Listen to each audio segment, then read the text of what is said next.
জুলাইয়ের ৩৬ দিন উন্মোচিত হচ্ছে শেখ হাসিনার গোপন আদেশনামা। এই আদেশেই বদলে গিয়েছিল বাংলাদেশের রাজপথ। রক্ত আর রুদ্ধশ্বাসের জুলাই ৩৬ দিন। পুরো জুলাই জুড়ে একটি ছায়ার রাজত্ব চলেছে বাংলাদেশে। আর আজ ফাঁস হয়ে যাচ্ছে সেই ছায়ার উৎস, যা শেখ হাসিনার গোপন আদেশনামা। ২৪ মার্চ আদালতে দেয়া এক জবানবন্দিতে সাবেক আইজিপি চৌধুরী আবদুল্লাহ আল মামুন প্রকাশ করেন, ১৯ জুলাই থেকে শুরু হয়েছিল এক ভয়াবহ পরিকল্পনা।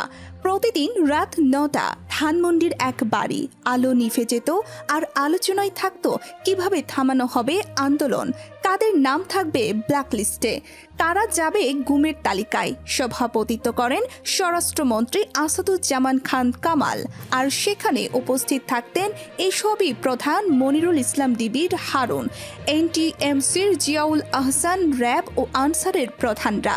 তাদের টেবিলে যে কাগজ খুঁড়ত সেটি ছিল প্রধানমন্ত্রীর কার্যালয়ের বিশেষ নির্দেশ, শেখ হাসিনার সরাসরি অনুমোদিত ক্র্যাকডাউন নীতিমালা। বলা হয়েছিল আন্দোলন দমন হবে যে কোনো মূল্যে, আর ফলাফল গুলি, গুম, মিথ্যা মামলা, মিডিয়ায় ব্ল্যাকআউট।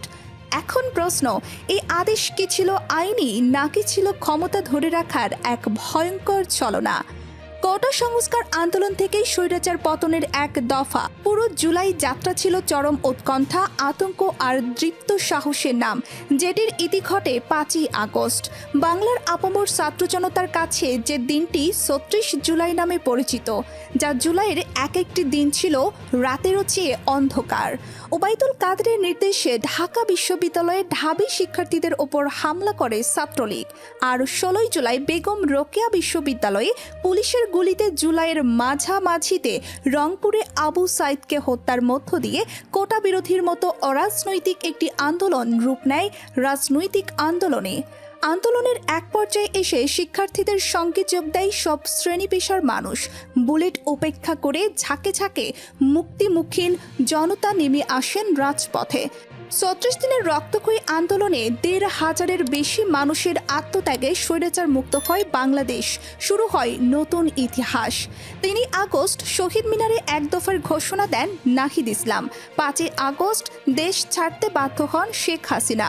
তবে আন্দোলনের অন্যতম সমন্বয়ক হান্নান মাসুদ বলেছেন, ১৭ই আগস্ট ঢাকা বিশ্ববিদ্যালয় সহ বিভিন্ন ক্যাম্পাস থেকে ছাত্রলীগকে বিতাড়িত করার মধ্য দিয়ে শুরু হয় শেখ হাসিনার পতন।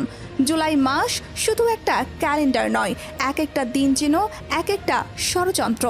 রাস্তায় রক্ত, রাষ্ট্রের নীরবতা, আর তার পেছনে গোপন এক আদেশনামা স্বাক্ষরিত তৎকালীন প্রধানমন্ত্রী শেখ হাসিনার হাতে।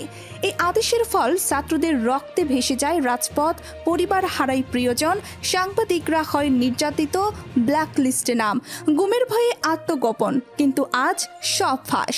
সেই গোপন আদেশনামা এখন ইতিহাসের অংশ।